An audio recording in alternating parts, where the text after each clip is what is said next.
वेगवेगळ्या घडामोडी जाणून घेत असताना एक ब्रेकिंग न्यूज अशी आहे की महापरिनिर्वाण दिनी डॉक्टर बाबासाहेब आंबेडकर यांना घरातून अभिवादन करा असं मुख्यमंत्र्यांनी अनुयायांना आवाहन केलंय। ऑनलाईन माध्यमातून दर्शन घ्या, चैत्यभूमीवरती गर्दी करू नका असं देखील आवाहन मुख्यमंत्र्यांनी केलं। अनुयायांनी कृतीतून विचारांची प्रगल्भता दाखवावी, अनुयायांना अभिवादनासाठी मुंबईत न येण्याचं आवाहन मुख्यमंत्र्यांनी केलं। स्मारकावर हेलिकॉप्टरद्वारे पुष्पवृष्टी करण्यात येणार आहे।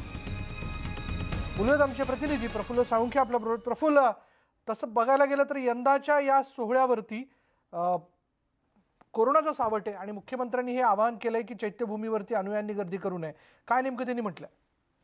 नक्कीच विशाल, आपण जर पाहिलं तर 14 तारखेला मुंबईमध्ये महापरिनिर्वाण दिनानिमित्तानं खूप मोठी गर्दी जमते। या ठिकाणी डॉक्टर बाबासाहेब आंबेडकर यांना अभिवादन करण्यासाठी लाखो अनुयायी जे आहेत ते मुंबईत दाखल होतात।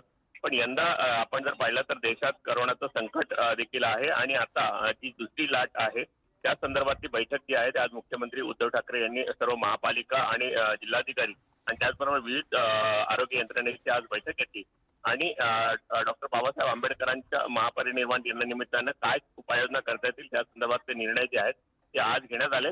त्यामुळे शक्यतो ऑनलाईन पद्धतीनंच अनुयायांनी या ठिकाणी डॉक्टर बाबासाहेब आंबेडकर यांचं दर्शन घ्यावं असं आवाहन जे आहे ते मुख्यमंत्री उद्धव ठाकरे यांनी या ठिकाणी केलंय आणि आणखी काही उपाययोजना ज्या आहेत त्या महापालिकेच्या वतीने या ठिकाणी करण्यात येणार आहेत।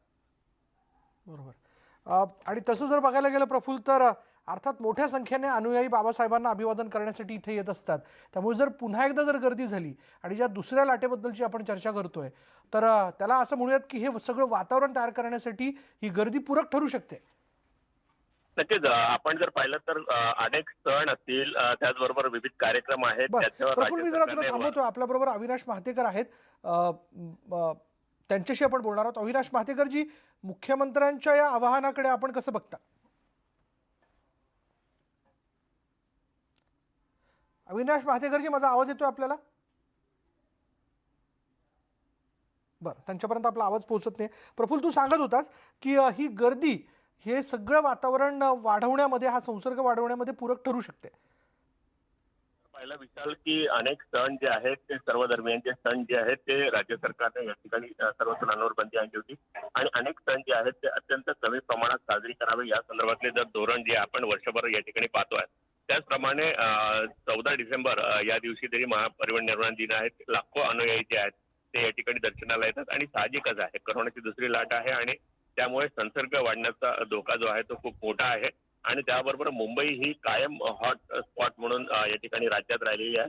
अशा परिस्थितीमध्ये बाहेरून येणारे जे सर्व अनुयायी आहेत त्यामुळे कुठेतरी हा करोनाचा संसर्ग फैलावेल हा राज्य सरकारचा एक विचार आहे। कारण आपण जर पाहिलं तर पंढरपूरची वारी देखील यावर्षी रद्द करण्यात आली होती आणि बरोबर, यावर्षी पंढरपूरची वारी झाली नाही। इतर सण सोहळे जे देखील आपण साध्या पद्धतीने साजरे केले, गर्दी केली नाही आणि आता महापरिनिर्वाण दिनाच्या संदर्भात देखील मुख्यमंत्र्यांनी ही अपेक्षा व्यक्त केली। आरपीआयचे नेते अविनाश महातेकर आपल्यासोबत आहेत। अविनाश महातेकरजी, तसा मुख्यमंत्र्यांनी केलेलं आवाहन म्हणजे सगळ्या दलित बांधवांना केलेलं आवाहन हे ह्या सगळ्या परिस्थितीनुरूप आहे, आपण कसं बघता?